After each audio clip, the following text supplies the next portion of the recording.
What's up, guys? Welcome back. Welcome back to the library. Welcome back to the Professor Bourbon Podcast. After another long hiatus, we are finally back to talk about the Lord's Brown Water. How are you doing tonight, Professor Bourbon? Class is in session. It's been a while. We've been on an extended fall break, and I'm just coming off a real fall break from class. Just got back from a conference in Washington, D.C., and doing all right. Excited to be back. I've talked to lots of people. I know we've promised people going forward, but I got some people lined up. We're about to put down some dates and bring on some guests, including a distiller, a chemist, and a historian. Nice. Yeah, we've been talking about having guests on soon, and I think we're finally ready to kind of take that next step and have a couple interviews in here and bring in some of these people that you've been talking about. I know you have some really interesting connections in the bourbon world and a lot of different industries that kind of can relate to bourbon. So I'm excited to see what you have lined up in the future for us. But what you sipping on tonight? What you got in your glass? Tonight we went way back and we got a Bardstown Disco 5. So that's about now, nice. What, eight expressions ago? Because we're on, isn't 12 is out or 13's out? 12. 12. So I think it's back. 12 right now is what we're on, because you need 11 and 12 still. Yeah. So this is a 5. So I think this is the one we got when we were in Tybee Island. Oh, nice. Yeah, those discos, there's really not a bad one that we've had. I'm jealous that you have all of them up there. I don't have any on my shelf right now, but I'm about due to add one of those. But in similar fashion, I'm over here sipping on some Bardstown. I have the newest release of their Origin series, which is their weeded series, or I guess their weeded release. And for someone like me that is a big Weller fan, this is right down my alley. It's 106 proof. It's a weeded bourbon. It really, really reminds me of like close to the OWA. Obviously, it's the same proof. It has a lot of those characteristics.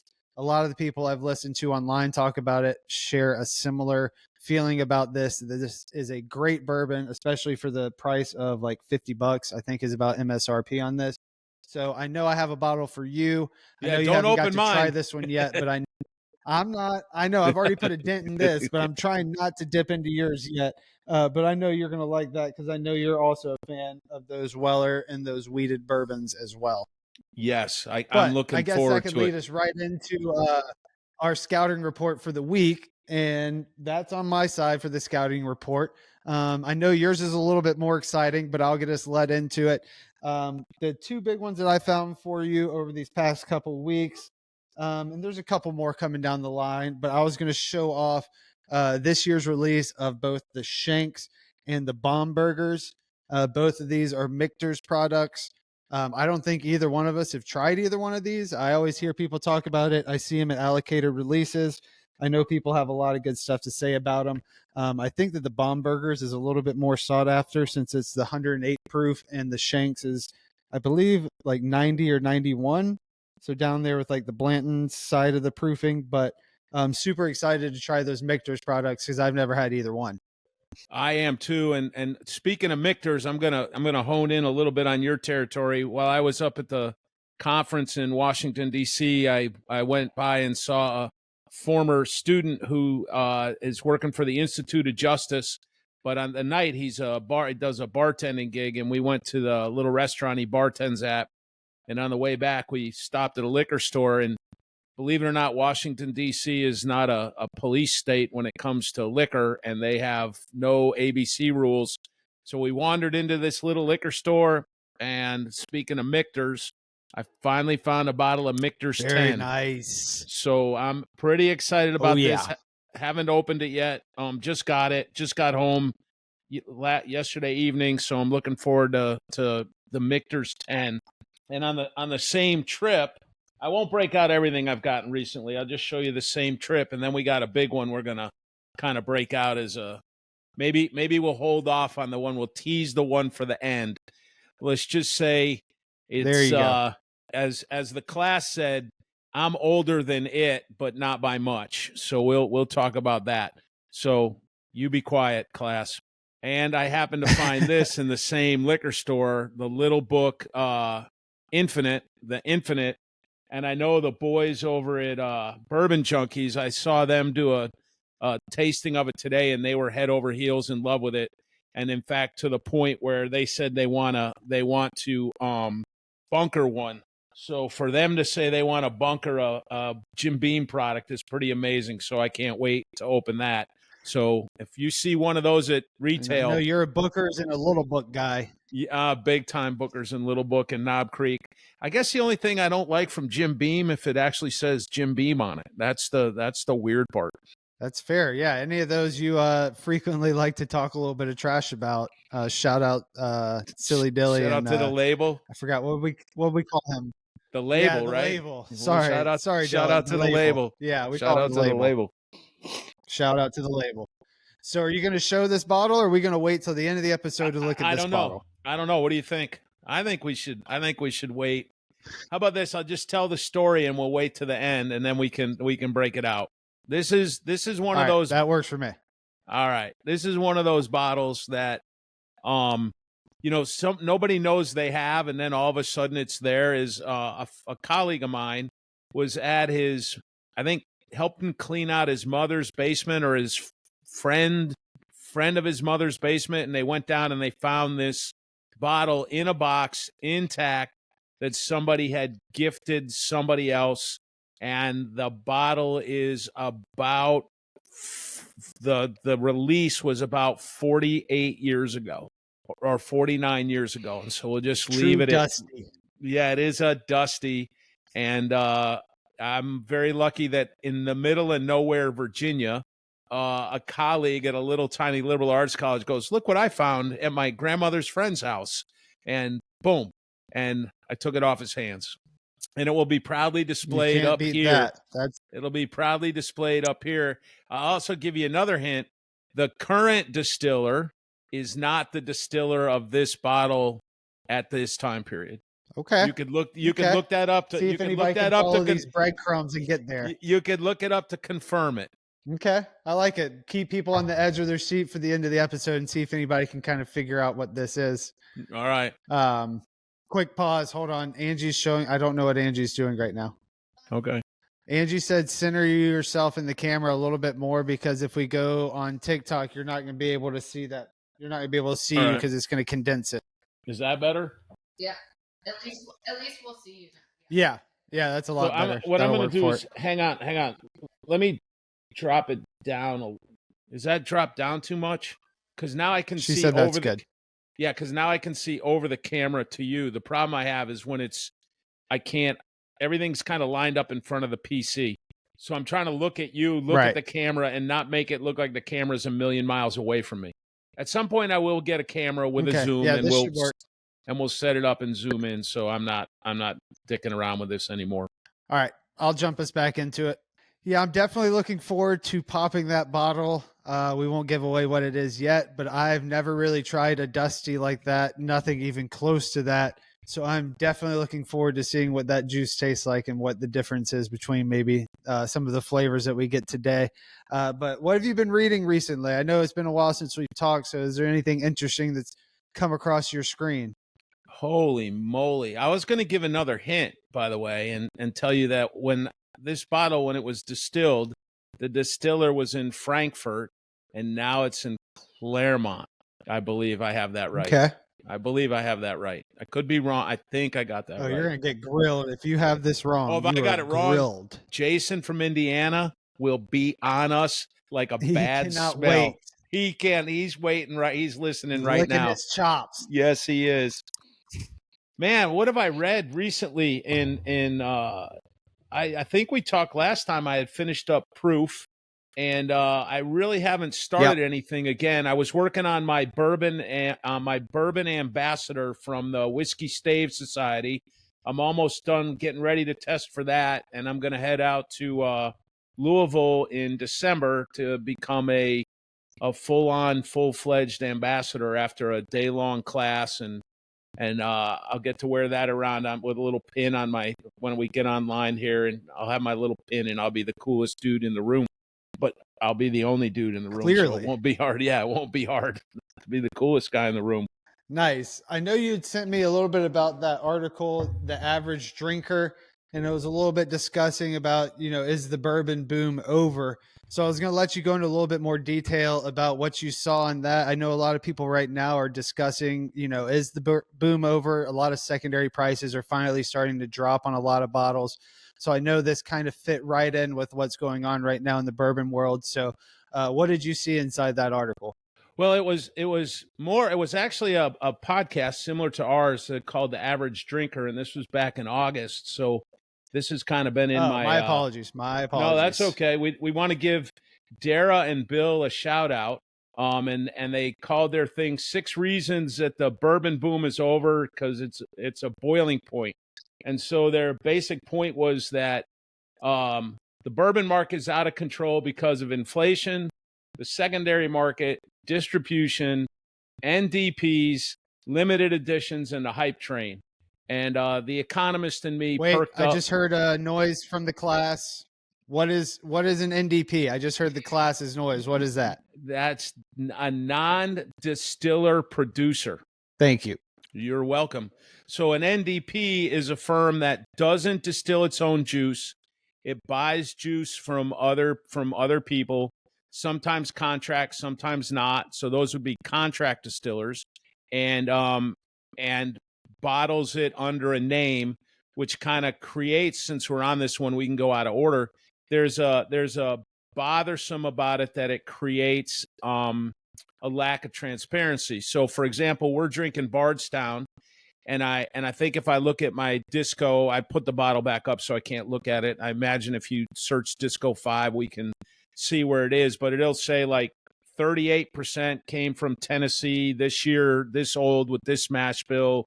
20% came from this bill, this state with this mash bill. And so they're trying to be as transparent as they can about what's in the bottle. But even then, you don't know who the distiller is. So a lot of NDPs will create names. So you just have this name of a distillery, and all of a sudden there'll be bourbon, and you'll look on the bottle, because it's one of the things I'm learning in my little class. There are 5 things that are required on the bottle, and one of those things is kind of where it comes from. So you'll see, like, it'll just list the state of where the distillery is, and you don't know where the juice came from. So the argument from the Average Drinker podcast is this is making people mad.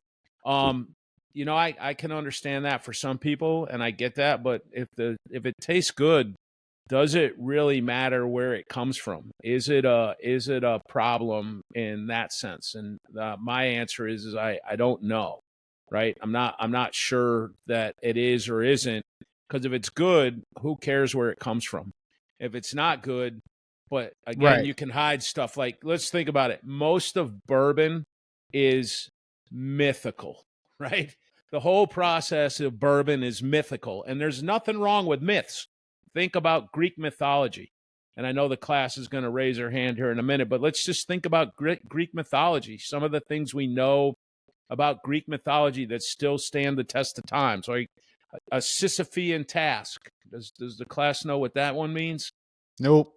All right. So Sisyphus was a bad dude, and he was sentenced into forever to push a rock up a hill, and right when the rock got right to the top of the hill, it would roll back down again. And so when we talk about a task that we think will never end, we use the phrase a Sisyphean task.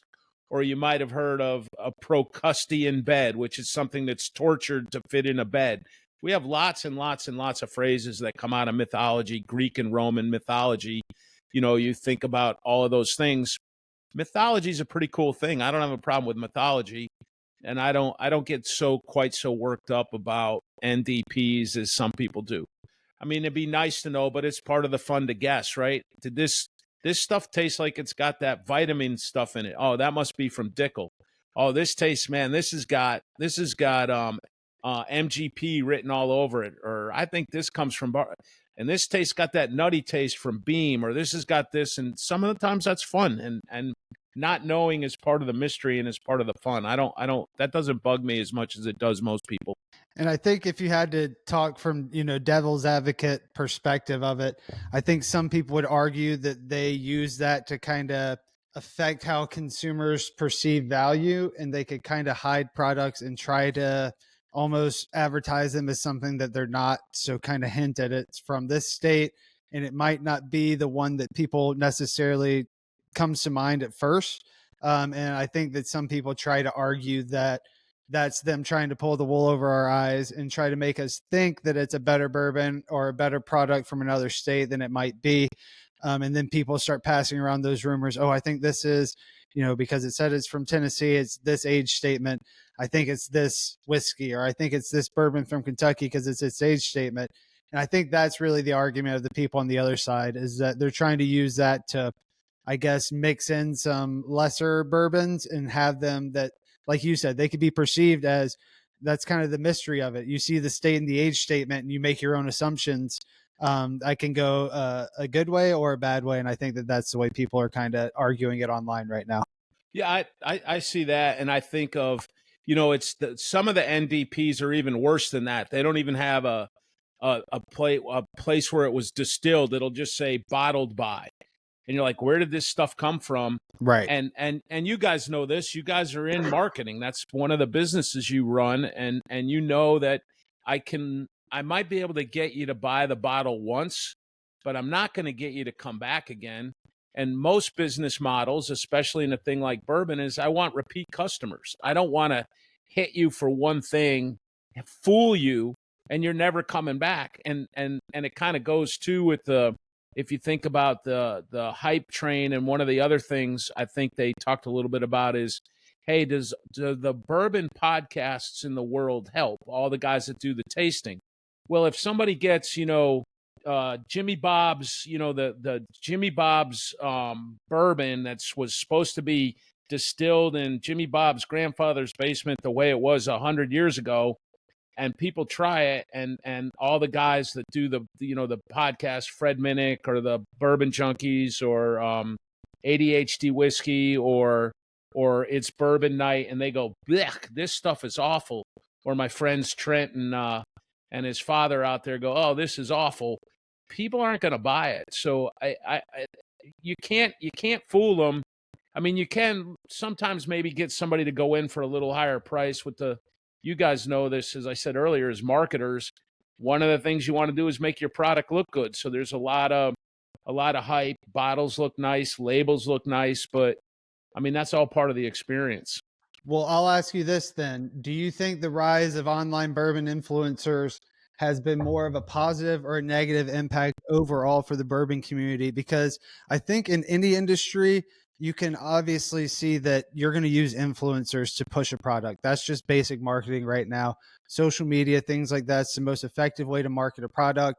You get an influencer to back your product. You get a few million views on it, and that kind of dictates the way the public thinks about the product. But I think for the bourbon industry, it almost could be a positive thing, because I think the boom of the influencers and people pushing it online has brought a lot of people into bourbon that would have never gotten there in the first place. So I think that that's a good impact on it, but I'm interested to hear if you think that the good kind of outweighs the bad, whereas I'm sure there's a lot of evil going on right now of people just padding pockets to push product, and the taste might not be there. And so you get these influencers that may not give like an honest opinion, and may be motivated by deals and partnerships and money and things like that. So overall, what do you think the impact's been on the bourbon community? That's a good question. I don't think that type of influencer market is as strong in the bourbon as it is in a lot of other things, just because the demographic. The demographic is an older demographic. You don't have, I mean, you can see that from Jim Beam's new commercials where they're trying to show people sitting around in bars carrying the bourbon around. They don't know how to get into the younger demographic. It's a little older. So the influencers aren't going to quite have as much influence in that market, where they're just going to give somebody the bourbon and they're going to drink it like you would with some other products. So I don't know that it's as big a problem. Now there's tons and tons and tons of bourbon that's one of the reasons we don't spend a lot of time doing the tasting. There's a lot of guys that do tasting, and like we mentioned them early, when the bourbon junkies taste something and they like it, I go, man, that's got to be pretty good. Similar when Chad and Sarah over It's Bourbon Night try something and I drink that, I go, oh man, I'll bet you that's pretty good. And then their palates are similar. So I think it's like having a you're probably too young to remember Consumer Reports. And that's what we used to do in the old days. When you wanted to know about a product, you would get the magazine once a month, read about whatever products they were doing, see what they thought. And now you have a crowdsourced kind of consumer product thing. It's like I find somebody whose taste lines up with mine, and if they try something, and look, again, they're getting bottles a lot, and they'll tell you, thank you, they gave us this bottle, and you hope that they're honest. And so far, I've believed that they're pretty forthright in their tastings and their recommendations, because I don't think long term you can get away with lying to people. I think people figure it out, right? And I mean, as the class says, I mean, you guys are in the business of making people smile, right? That's what your bridal shop does. And if you long term make people sad, they're not gonna they're gonna ignore it. Yeah, I think there's enough intelligent people that have a presence online now and have like pretty sophisticated palates, or at least are intelligent enough within the industry that they could sniff out certain influencers that were trying to just push a product that wasn't very good. I think there's enough people online that have developed a following. And like you said, you can kind of relate to certain people's palates better than others. So you might start following their podcast more. And if you taste something that they taste and say that it's incredible and you're completely off the wall on it, it could be one of those red flags. And I think that the bourbon community would kind of stand up and call them out really quickly on that. So I don't think it'd be as easy as, like you said, other industries. It's kind of just perception of the product. But this one, you can taste it for yourself, see if someone's kind of full of it, or if you think that they're just trying to push a product. So I think that kind of the industry protects itself from influencers doing that a little bit, which is nice. Yeah, and there's so many good expressions of bourbon, and I think it's one of those old traditional industries where people really want to put out good products. You don't have a lot of fly-by-night guys. Agree. And then I know another one of the 6 reasons that they said that the bourbon market was out of control was inflation. And I was going to let you kind of go into a little bit more about that, because I know right now that's a topic that's not only talked about in the bourbon community, obviously, but across the board. So I'll let you dive a little bit more into kind of how that relates here as well. So we're gonna go in and have our little economics lesson and talk about the difference between relative prices and inflation, right? So we talked before, when we talked about the secondary market, that prices reflect relative scarcity, the relationship between desirability and availability. As things become more desirable, without an increase in availability, their prices are going to rise. That's not inflation. That's a rise in price, right? If we all woke up tomorrow and said we had to have Jim Beam White, and 10 million people went to the liquor store and bought Jim Beam White and wiped out the shelves of Jim Beam White, the price would go up to $60 a bottle, right? This is the same thing that happened to Henry McKenna, the bottled in bond, right? When the demand, the desirability becomes greater, it drags prices up. Just because the price is rising doesn't mean it's inflation. So, in a world where, I like to think of this in a world where there's barter, where we only trade apples for oranges. If the price of apples goes up, the price of oranges has to go down. There's no way it can't, right? Because you trade apples for oranges. And so the only way you can really get inflation is when you print money. So what makes inflation is not rising prices, but the declining value of your money. So when we have more money, it becomes less valuable. So think about it. In a normal circumstance, if I wanted to buy more Jim Beam White, that would mean I have to buy less Wild Turkey, right? So, but in a place where I woke up in the morning and the government gave me $1,700, I could buy more of both. So it looks like the desirability for both has gone up, even though it's artificial because you just handed me some money and everybody else some money. So when you see the value of the money fall, prices tend to rise. And so that means the price of eggs, the price of bacon, the price of bourbon, and some prices are going to rise faster than others. It's just the nature of things. Because if you get more money, you want to buy more things that you couldn't buy before, right? Not the same things that you were buying already. So you're going to buy different things. So inflation is just a general decline in the value of your money, which is done when the monetary authority, the government, prints more money.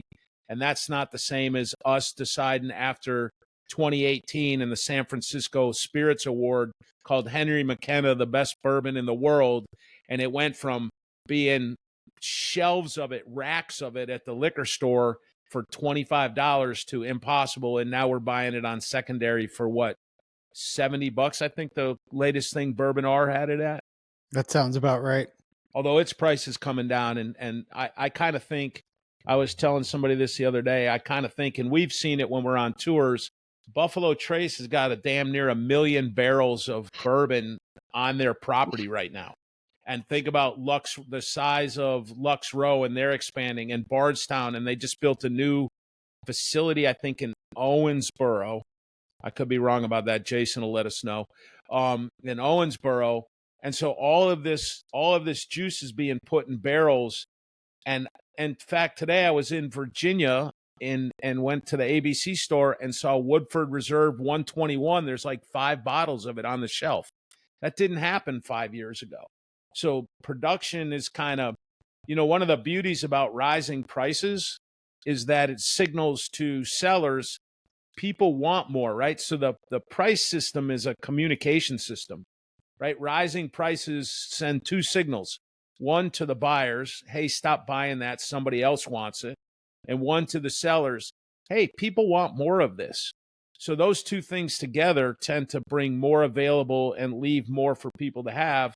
And I think we're at a point in the next couple of years in the bourbon market, I don't have hard data on this, just anecdotal stuff, is that I think prices are going to start to fall. You're going to start to see more of the things that you're looking for. And the secondary market this year kind of bears it out. I didn't look at Bourbon R's recent. I just got an email today. I haven't looked at it yet, but prices from July to the end of September had already fallen by, I think, 8%, maybe 18%. I don't remember the number exactly, but secondary market. And you're noticing that because you're my secondary market guy.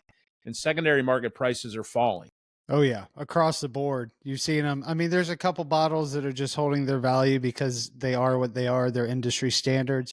But for the most part, across the board, everything's dropping. I mean, 20%, 25%, some, significantly more than that.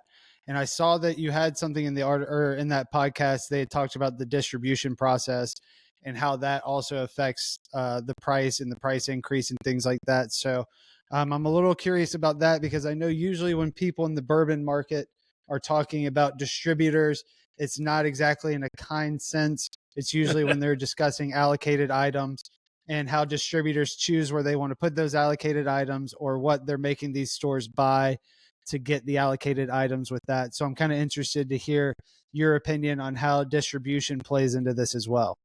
That's a really cool question because I think most people know that and maybe not. I was talking to some people this weekend that weren't quite aware of this, but in the US, when Prohibition ended, what we did is we created 50 little countries, and every single state has different laws. But one thing that's constant across all of the country is what's called the 3-tier system in all of alcohol distribution. So basically that means there's 3 pieces to alcohol sales. There's the producer, there's the distributor, and there's the retailer. The retailer can't buy directly from the producer. He has to go through a distributor. And so distributors, because of that, have spent a lot of time because they have what we would call in economics monopoly power that comes from the law that requires there be a distributor. So there's when only one firm can do something in an area, it can pretty much do whatever the hell it wants. And the system is set up so that there's only one firm in the area that can be a distributor. And so those distributors are the ones that deal with, so they're the middleman between the retailer and the distributor.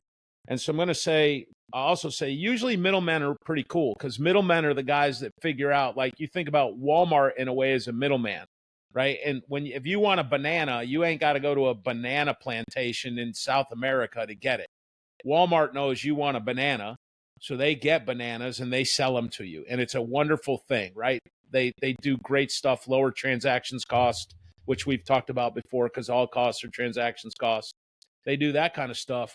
But when you have a distributor, and if you're a retailer, you have to buy from the distributor in your region. You can't go to a different distributor. So that means that distributor holds a lot of power over you. And if he wants to sell because it's got a high profit margin, say Wheatley vodka, and people aren't really buying it, then he'll tell the retailer, oh, I only have 6 cases of Pappy for my whole distribution area. And that could be hundreds of liquor stores. You want one of those? I got 36 bottles. You want one of those? Then you need to buy all of these sorts of things. And if you think about it, it's not a lot different than when you and I do when we go to different liquor stores and we're like, hey, what do you got? Nothing. Well, okay, I'll buy this one. I'll buy this one. And you become a good customer of somebody. And when you become a good customer of somebody, they want to take care of you. So the distribution system, I'm with them 100% on this. The distribution system's messed up, but in a way, it's not the distributor's fault. It's the law's fault. Because if that law went away, what would happen? Lots of people would go into that market and start being that middleman. And it does crazy stuff like, think about in Virginia, I know this in Virginia for sure, if you're a distiller and you want to sell your own bourbon at your own distillery, you have to sell it to a distributor who sells it to the ABC, and then you buy it back from them. Now, it doesn't change hands. That's crazy. But it has to it goes through all that process. So you actually have to buy your own bourbon back from the ABC to sell it on your own distillery. When we get the distiller in here, we'll have him walk through that process. But it's insane because of the 3-tier system we have. And actually that would translate really well moving, and I don't want to just move away from this, but I know you had also shown me another article, and maybe you can touch on that real quick before we reveal what the Dusty that you have is. And that was the article that you sent me from, I believe it was Texas, that is trying to get it where you can home distill your own spirits. And they're trying to show that there's no reason that it should be any different than doing anything else in your home, and why the government's involved in you being able to distill from your own home. So that kind of translates really well to what you were just talking about. So let's just talk about that really quick, because we're kind of been on here for a while, and we'll do that next week. We'll talk a little bit more about that. But the Home Distillers Association has basically sued the federal government to make it legal to distill spirits in your own house, much the same way a small home brewers association did this in the 70s in Oregon, which is, by the way, why you see the blow up in Oregon where craft beer was born, because there was an underground manual about how to brew beer. And if there's any jazz musicians in our crowd, which I doubt, but I'll say it anyway, is there used to be this book in jazz called the Real Book. And what it was hand scribed charts, music charts from all of the great masters and all of the great jazz classics that you used to, if you were a musician and you knew how to ask for it, you could get it at the music store. And I had a friend who was a musician, and I watched him get one at the store. It was like this elaborate, you said some words, he said some words, you said some other words. They were all magic, and they all fit together with a brown paper bag, slide across the table, and some money come back, and then you just walked out of the store. And I watched that happen. Well, a lot of that was what was going on with the craft beer industry up at craft beer in the 70s, in the middle to late 70s, until that law got passed. So we're hopeful that a lot of that stuff will open up some innovative stuff in distilling. And I know you're excited, and I know the class is, because she's going to probably want me to get a still out here or a still out at your farm, and we'll have a still out there, and we'll be distilling something. let's do it, and we'll fill up a barrel and put it in one of your trailers on your property, and come back in 10 years and see what it looks like. 1 barrel. I So think I got room for. I think we could put maybe 20 or 30 barrels out there and just see what happens. All right, just see what happens. We just got to get enough corn and wheat and stuff, and a still. Yeah, and 10 some barrels fire. worth of a little that white dog. That's it. Just 10 Yeah, there you barrels go. worth of white dog. That's we all can, 10. we can Yes. distill that in no time. Yeah, we just need what's a barrel? 55 gallons. We only need like 550 gallons of distillate. That'll be easy. I'm on it. Come on, get that law passed, and I'm on it for you. All right, let's see. That's hilarious. I know that the people have been waiting the episode. Let's see what the Dusty that you have picked up is, and let's see what we're going to be opening up here soon.